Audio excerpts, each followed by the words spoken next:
वरदान चाहिए पुत्र, दोगे?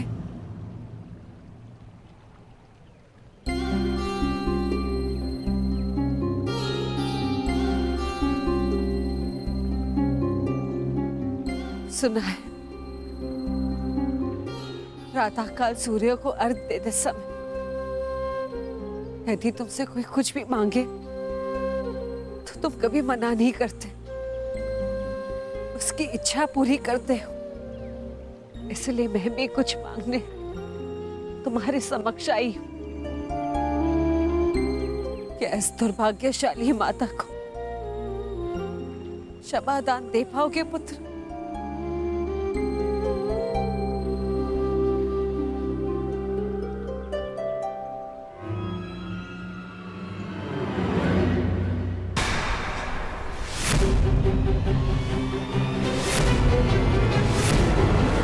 क्षमा प्रार्थी तो मैं हूँ राजमाता। राजमाता ऐसा मत कहो पुत्र। क्यों? क्या अनुचित कह दिया मैंने? ये कि सत्य जानने के पश्चात भी मैं आपको राजमाता क्यों कह रहा हूं? मैं आपके गले क्यों नहीं लग रहा हूं? आपके चरण स्पर्श कर आपको माता और जननी क्यों नहीं पुकार रहा हूं? कहिए, क्या अनुचित कर रहा हूं मैं राजमाता? मैं आपको माता कहकर इसलिए नहीं पुकार रहा क्योंकि यह आपका कर्म फल है। आपने भी तो इसी भांति वर्षों तक ऐसा ही व्यवहार किया मेरे साथ, आशीष दिया, परंतु कभी अपना पुत्र कहकर नहीं पुकारा। अश्रु बहाए परंतु कभी मुझे गले से नहीं लगाया। कभी मुझे ममता नहीं थी। और आज वही माता मेरे समक्ष प्रेम जताने के लिए आ गई है। अधिकार का भाव कर्तव्य पूर्ण करने से मिलता है। आपने अपना कर्तव्य कभी पूर्ण नहीं किया। आज अधिकार जताने क्यों आ गई? मुझ पर आरोप लगाने से पूर्व मेरी व्यथा तो सुन लो पुत्र। मैं विवश थी जब तुम्हारा जन्म हुआ। मैं अविवाहित थी पुत्र। क्या करती मैं? मुझे तुम्हें त्यागना पड़ा। विश्वास मानो पुत्र, अनजाने में हुए अपराध का बोझ मैं आज तक अपने कंधे पे लिए हूँ।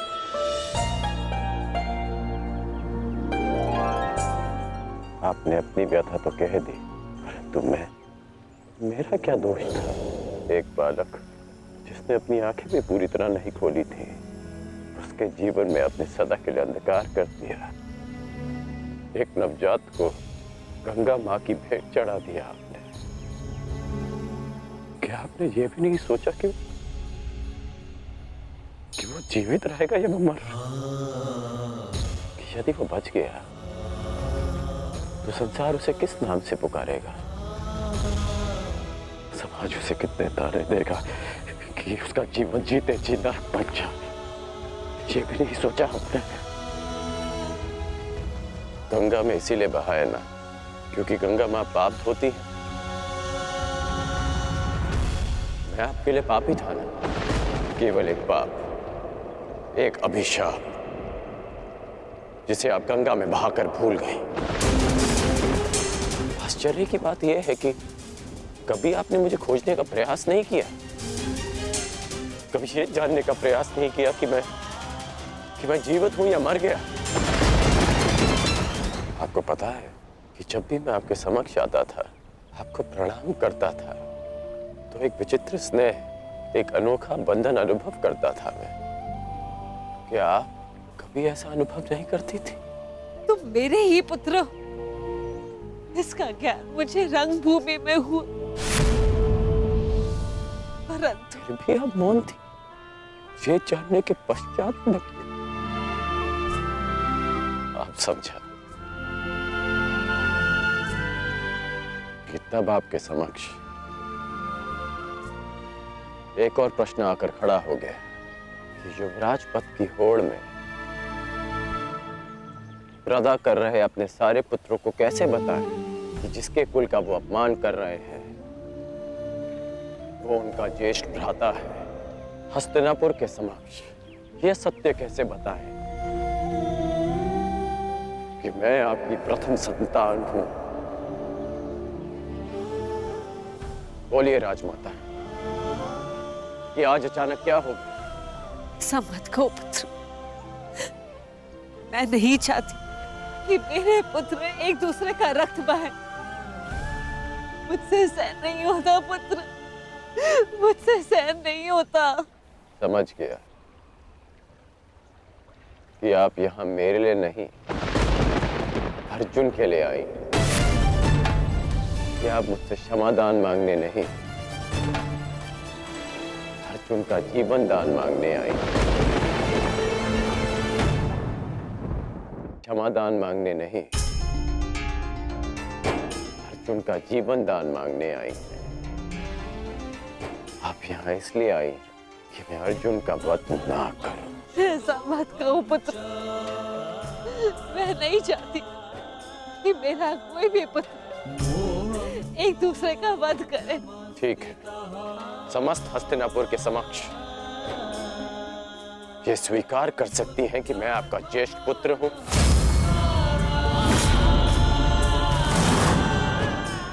पता था मुझे कि कोई उत्तर नहीं मिलेगा। मेरे जीवन पर अनेक बार संकट आया, तब आपकी ममता नहीं जागी। परंतु आज जब अर्जुन के जीवन पर संकट आया, तब आप अपनी लज्जा, अपना सम्मान सब भूलकर मेरे पास आ गए।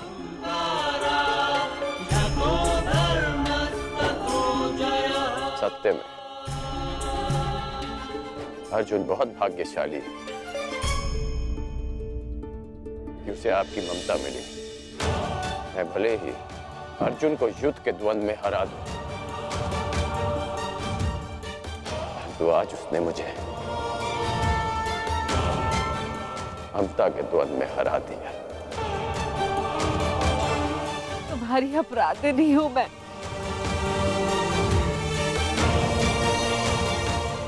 इस अपराध बोध को और मत बढ़ाओ। इस युद्ध में भाग मत लो पुत्र। अपने अनुजों से युद्ध मत लड़ो पुत्र। बस एक बार कह दो कि तुम मेरे पुत्र हो कर्ण। हाँ, मैं आपका पुत्र हूं।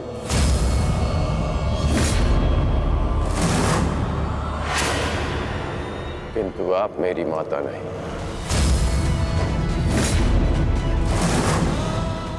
सदा स्मरण रखिएगा राजमाता कि इस सूत पुत्र की माता का नाम राधा है।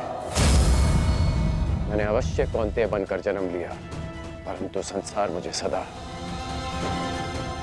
राधे कर्ण के नाम से जानेगा। मैं सूर्य पुत्र कर्ण हूं, किंतु मेरे पिता का नाम अधिरथ है। मुझे स्वयं को सूर्य पुत्र के स्थान पर सूत पुत्र कहने में अधिक गर्व अनुभव होगा।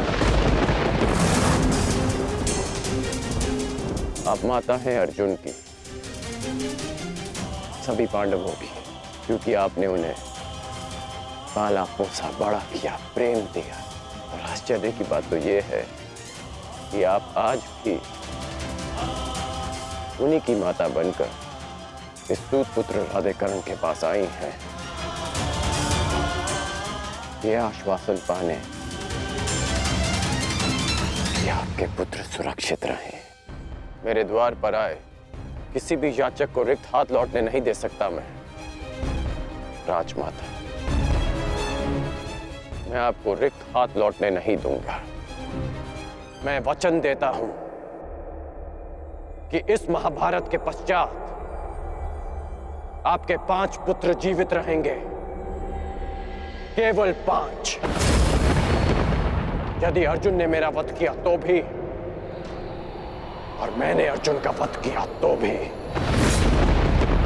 यदि अर्जुन मेरे हाथों वीर गति पाता है तो मैं सब कुछ छोड़कर आपके पास आ जाऊंगा। मैं वचन देता हूं कि अर्जुन के अतिरिक्त आपके किसी पुत्र का वध नहीं करूंगा मैं।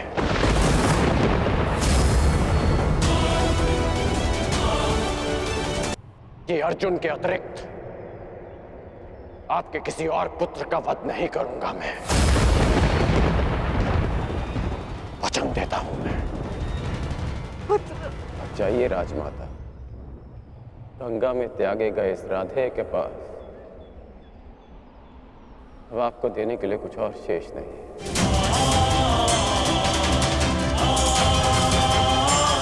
रही बात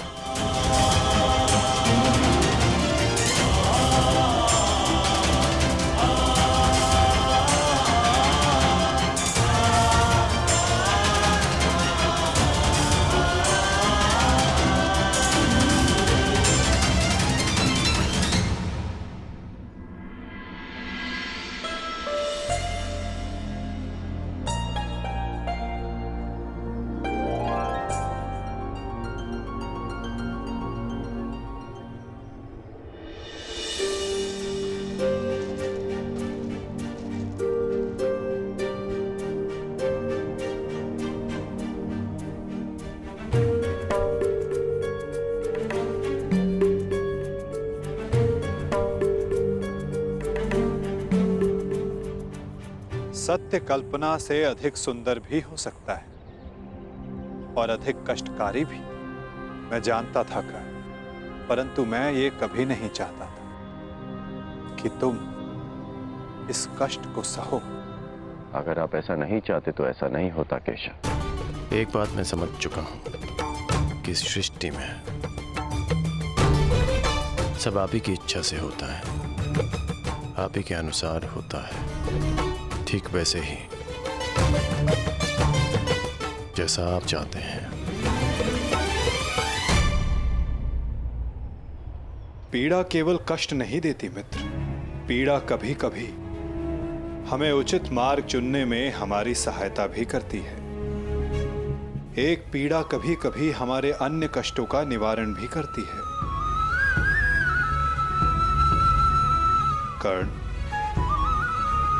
इस सत्य का भान होना तुम्हारे लिए उचित था, परंतु अब मैं तुमसे ये जानना चाहता हूं कि इस पीड़ा का तुम सकारात्मक प्रयोग कैसे करोगे। जिस सत्य ने मेरे जीवन को, मेरे विश्वास को नकारात्मकता से भर दिया, उसमें क्या सकारात्मकता केशव? उसमें क्या भलाई दिख रही है आपको? क्यों? क्या यह उचित नहीं कि अब तुम स्वयं को सूद समझने की पीड़ा से मुक्त हो गए हो? कि तुम्हें अब अपना वंश क्या, कि अब तुम पूरे मन से, पूरे अधिकार से किसी भी क्षत्रिय के समक्ष जाकर अपना अधिकार मांग सकते हो? क्या यह उचित नहीं कर कि अब तुम्हें ज्ञात हो गया है कि मैं क्यों तुम्हें पांडवों के पक्ष में आने के लिए सुझाव देता रहा?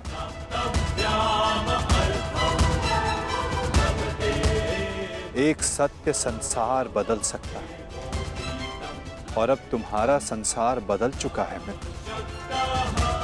तो क्या यह श्रेष्ठ नहीं कि तुम अपना पक्ष और निर्णय दोनों बदल दो?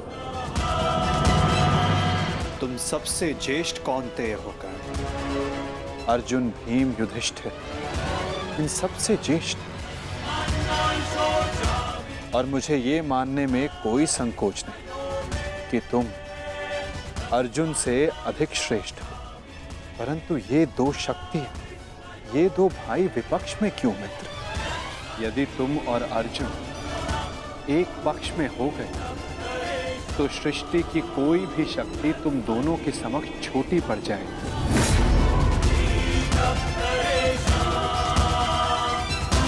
तुम्हें और अर्जुन को मेरी, वासुदेव तक की आवश्यकता नहीं पड़ेगी मित्र।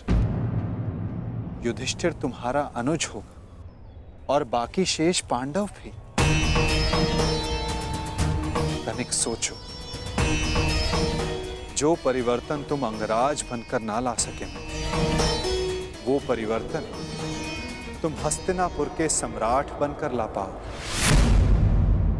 सूर्य पुत्र कौन्तेय सम्राट गण, जो संसार को एक प्रकाशमान युग की ओर ले जा सकता है।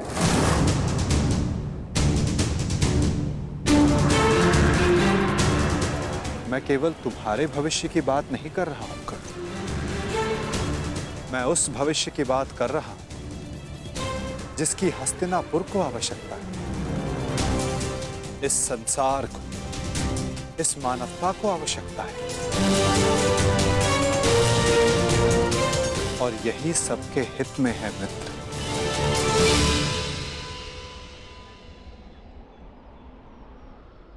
ठीक है, एक बार मैं आपकी बात मान भी लूं, हस्तिनापुर का सिंहासन जीत भी लूं, परंतु क्या मैं प्रजा के मन में सम्मान जीत पाऊंगा? नहीं। सूत पुत्र कहलाकर जितना अपमान सहा, सूर्य पुत्र बनकर उससे कहीं अधिक अपमान होगा मेरा। जिस हस्तिनापुर, जिस संसार की बात आप कर रहे हैं, वो मेरे विषय में सोचेंगे कि कितना अवसरवादी निकला मैं, कि राज्य का लालच पाते ही मैंने अपना पक्ष बदल डाला। मनुष्य का पक्ष, उसका विश्वास, उसका ईश्वर होता है। मेरे जन्म का सत्य बदल जाने से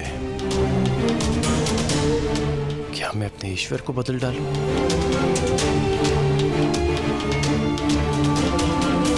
और अर्जुन, क्या ये उस महान धनुर्धारी का अपमान नहीं होगा? और युधिष्ठिर, जिसने 13 वर्ष वन में काटे, क्या ये उसके अधिकार का हनन नहीं होगा? और दुर्योधन का क्या? दुर्योधन की मित्रता ने वट वृक्ष बनकर मुझे संसार के ताप से बचाया, मुझे छाया दी, और जो वृक्ष छाया देता है उसे काटा नहीं जाता, उसकी रक्षा की जाती है। धिक्कार होगी मुझ पर यदि ऐसा विचार मेरे मन में भी आया।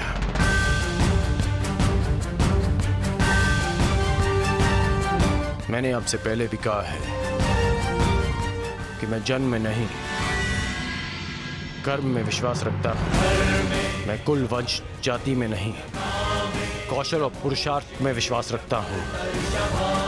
जब मेरी जन्म माता ने मुझे त्यागा तो एक सूत ने मुझे पाल पोस के बड़ा किया। जब कुल और वंश ने मुझे फेंक दिया तब मेरे कौशल ने मुझे उभारा। जब मेरे संबंधियों ने मुझे पहचानने से अस्वीकार कर दिया तब दुर्योधन की मित्रता ने मुझे संभाला। सच कहूं तो आज मैं पहले से भी कहीं अधिक दुर्योधन का ऋणी हो गया हूं। और आप कह रहे हैं कि मैं अपना पक्ष बदल लूं?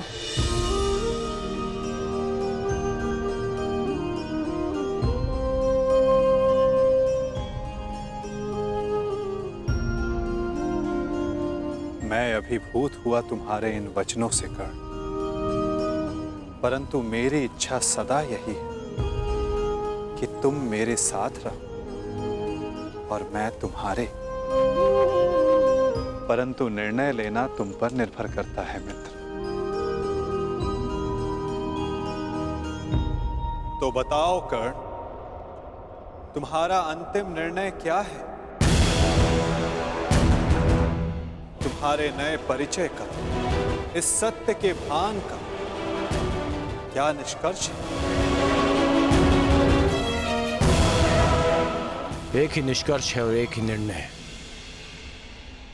या तो मेरे मित्र दुर्योधन के शीश पर राज मुकुट होगा या इस कर्ण के धड़ पर शीश ही नहीं होगा। इसके अतिरिक्त और कुछ संभव नहीं है केशव।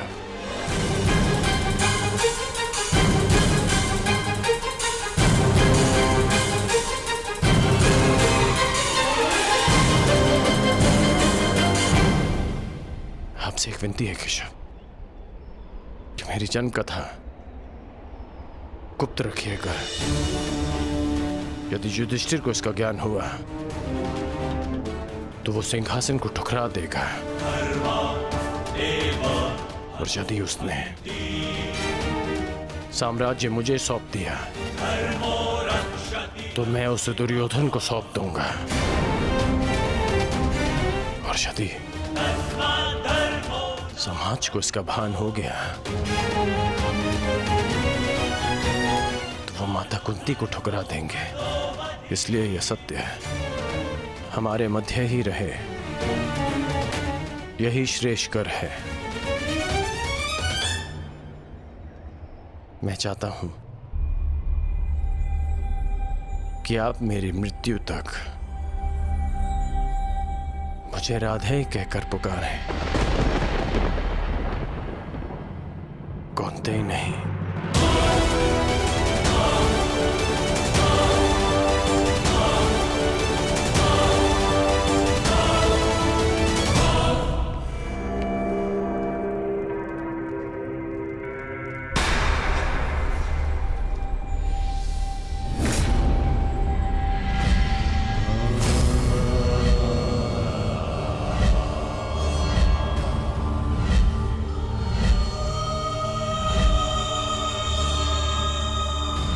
यही तुम्हारा भविष्य है, यही तुम्हारा प्रारब्ध, यही अंत है कुरुवंश का।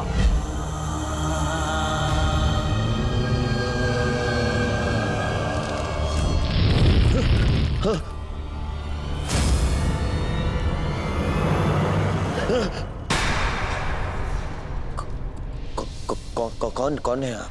है? ये क्या कह रहे हो दुर्योधन? मामा हूँ, मामा। नहीं नहीं, ये कौन है आप मुझसे ये प्रश्न करने वाले?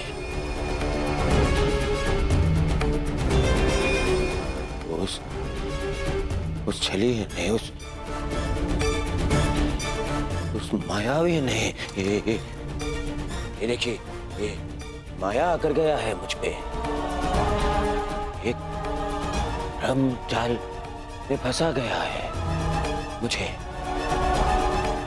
दुर्योधन को भयभीत कर गया है वो। और आप भी वहीं थे, हाँ? आपने क्या किया?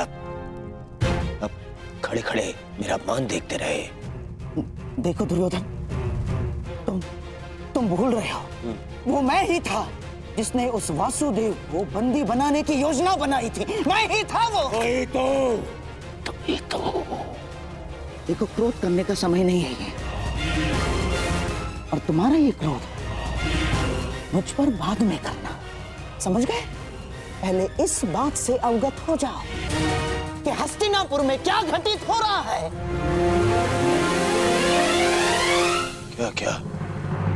क्या घटित हो रहा है हस्तिनापुर में? वही तो मैं तुम्हें कब से बताने का प्रयास कर रहा हूं, परंतु तुम हो कि सुन ही नहीं रहे हो।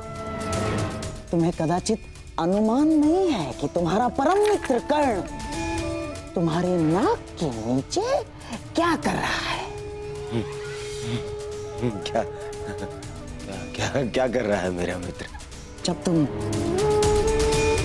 उस वासुदेव के माया के भ्रम के पश्चात स्वयं को संभालने का प्रयास कर रहे थे, तब सभा से वासुदेव के साथ कर्ण ने भी प्रस्थान किया था। दुर्योधन, दोनों साथ थे। दोनों साथ थे। हाँ, और केवल इतना ही नहीं दुर्योधन, तुम्हारे शत्रुओं की माता कुंती के साथ तुम्हारे परम मित्र कर्ण ने बहुत समय व्यतीत किया। बहुत। कहीं ऐसा तो नहीं दुर्योधन कि उस छलिए वासुदेव की माया में फंसकर कर्ण पांडवों के पक्ष में। ऐसा हो सकता है ना दुर्योधन? नहीं नहीं, ऐसा नहीं हो सकता। ना, हो सकता है। नहीं, मैं मुझे ये कर्ण से मिलना है। इसे शाल मिलना है कर्ण से।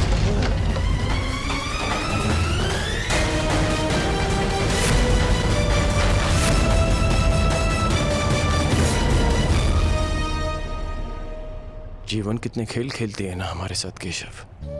जीवन भर जिसका वध करना चाहा, जिसे युद्ध में हराना चाहा, जिसका मान मर्दन करना चाहा, आज ज्ञात हुआ कि वो मेरा ही अनुज है। मैं अपने ही अनुज पर आक्रमण कैसे कर पाऊंगा? उस पर बाण संधान कैसे करूंगा मैं? और यदि ऐसा नहीं करता तो वो उस मित्र के साथ विश्वासघात होगा जो मेरे विश्वास पर ये युद्ध लड़ रहा है।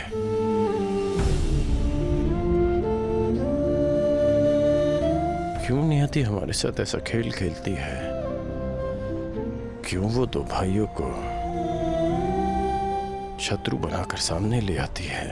क्यों वो उन्हें एक दूसरे के रक्त का प्यासा बना देती है, जिनकी धमनियों में एक ही रक्त बहता है? ये कैसी नियति है केशव?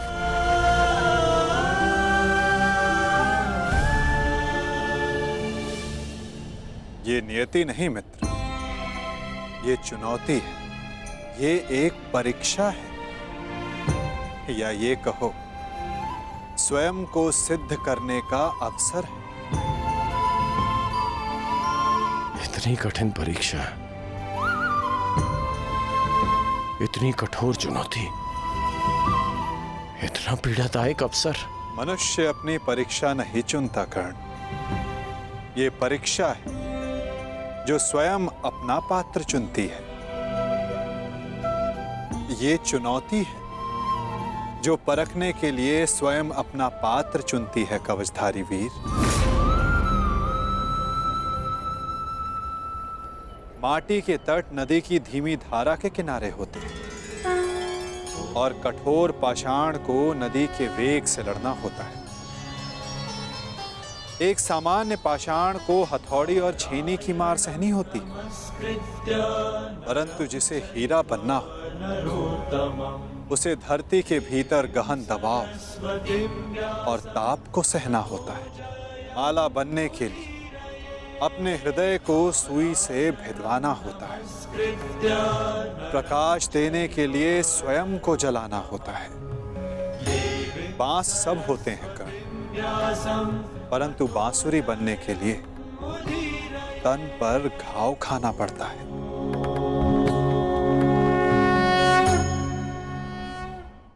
जिनके उत्तरदायित्व बड़े हों उनके समक्ष सामान्य प्रश्न नहीं आते कर्ण।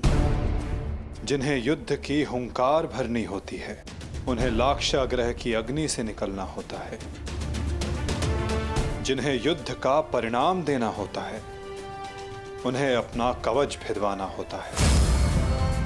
मृत्युंजय बनने की चाह रखने वालों को प्रति क्षण मरना होता है। ये तुम्हारे समक्ष आई सबसे बड़ी दुविधा नहीं है कर्ण, सबसे बड़ी चुनौती है, सबसे बड़ा अवसर है। अब इसका चयन करना तुम पर निर्भर करता है कर्ण कि इसमें भाग लो या भाग जाओ।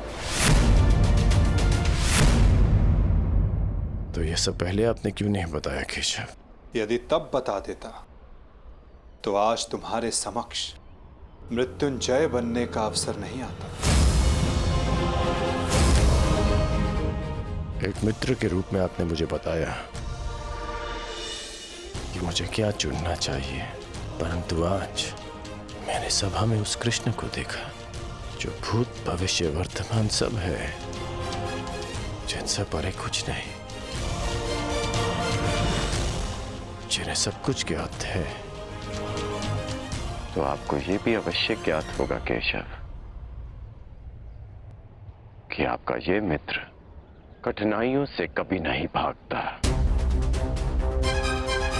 सदैव उनका सामना करता है। अब कदाचित हमारी भेंट युद्ध भूमि में होगी।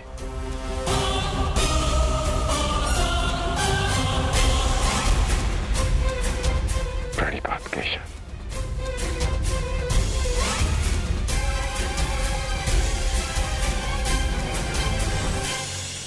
मैं अत्यधिक प्रसन्न हूं कि तुम मेरे मित्र। मैंने सदैव कहा है और आज पुनः कहता हूं, तुम अद्भुत हो, तुम महान, तुम एक महान मित्र हो, एक महान पुत्र हो और एक महान पिता हो। तुम इस युग की मानवता के महान रत्न होकर राधे कर।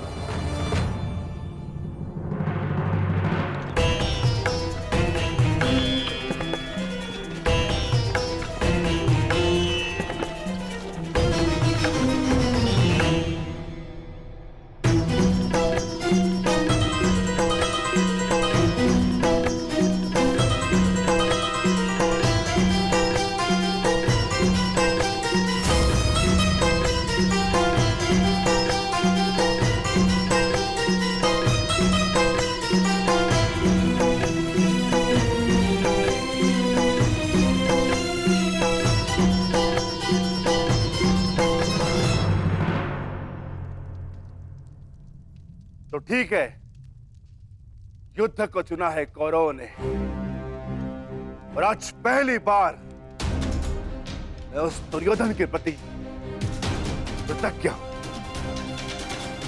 क्योंकि उसने वो चुना है जो मैं स्वयं चाहता था। अब अगला कदम क्या होगा वासुदेव?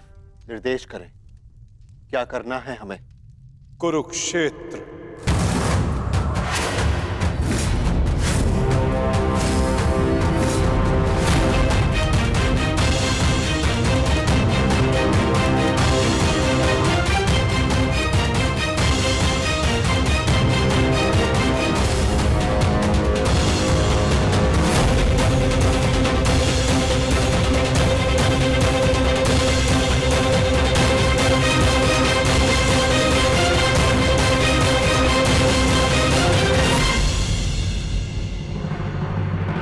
शांति प्रस्ताव इस अग्नि में जलकर भस्म हो चुका है। अब संपूर्ण भारत कुरुक्षेत्र की अग्नि में जले। अब वार्ता करने का समय नहीं रहा, अब समय है महासमर, समय है महाभारत का।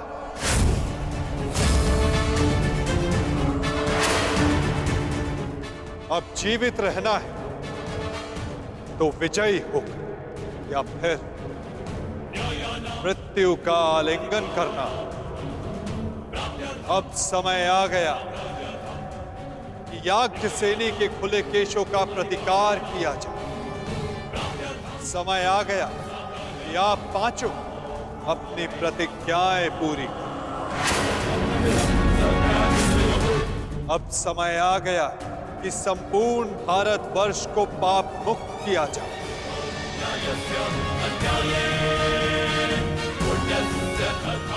और युधिष्ठिर के नेतृत्व में धर्म की स्थापना। युद्ध का स्थान नियुक्त हो चुका है युधिष्ठिर। अब क्या करना है, इसका निर्णय तुम्हें स्वयं करना होगा युधिष्ठिर। हमें शीघ्र ही यहां से प्रस्थान करना होगा। पुत्रों, युद्ध के लिए तत्पर हो जाओ। हम सब तैयार हैं ज्येष्ठ पिताश्री। युद्ध की तिथि की प्रतीक्षा करने की आवश्यकता भी नहीं, हम युद्ध अभी करेंगे। ठहरो, हम सभी लोग यहां से एक साथ प्रस्थान नहीं कर सकते, क्योंकि विराट राज्य की सुरक्षा के लिए हम में से किसी को यहां उपस्थित रहना होगा। ऐसा पहले भी हो चुका है और हो सकता है कि हमारी अनुपस्थिति में दुर्योधन विराट राज्य पे आक्रमण कर दे। इसीलिए हम में से किसी को भी यहां उपस्थित रहना होगा। उसकी आवश्यकता नहीं है।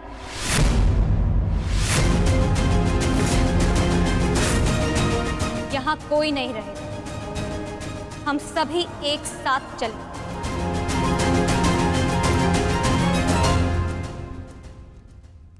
नहीं पांचाली, कुरुक्षेत्र में स्त्रियों का कोई स्थान नहीं। यदि तुम वहां रहोगी तो मन युद्ध में नहीं, और रक्षा करने में लगा रहेगी। तुम्हारा कुरुक्षेत्र में जाना उचित नहीं। उचित तो मेरा द्यूत क्रीड़ा भवन में जाना भी नहीं था आर्य, परंतु यदि मुझे वहां ले जाया गया तो अपना प्रतिकार लेने में कुरुक्षेत्र भी जाऊंगी।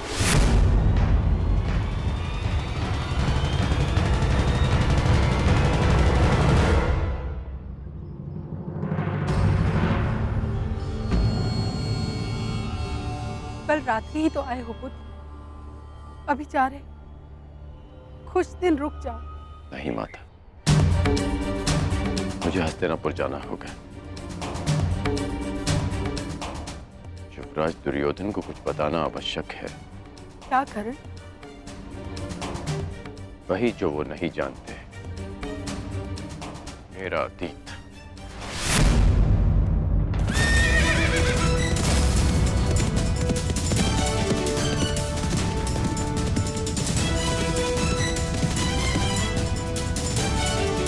ऐसा मत करो पुत्र, इसकी क्या आवश्यकता है?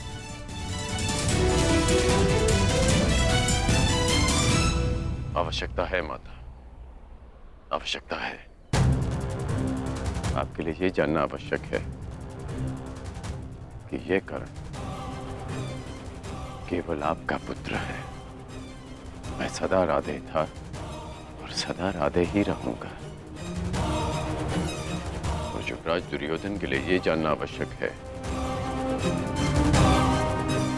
कि जिस कर्ण को उन्होंने पांडवों के विरुद्ध सबसे घातक अस्त्र समझा था, वो कर्ण पांडवों का ही ज्येष्ठ है।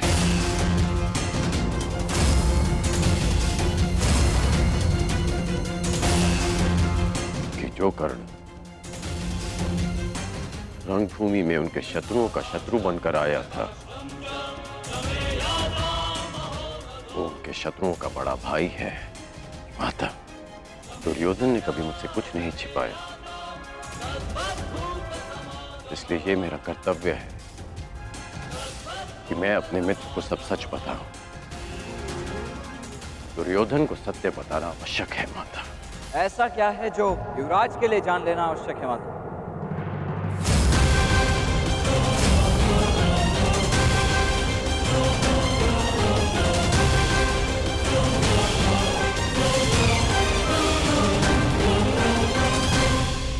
कुछ नहीं वृषेण, तुम्हारे पिता युवराज को ये बताना चाहते हैं कि इस युद्ध में तुम उनकी ओर से भाग लोगे।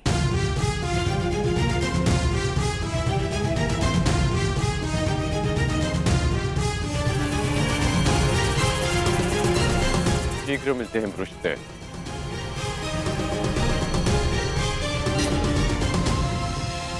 प्रणिपात माता।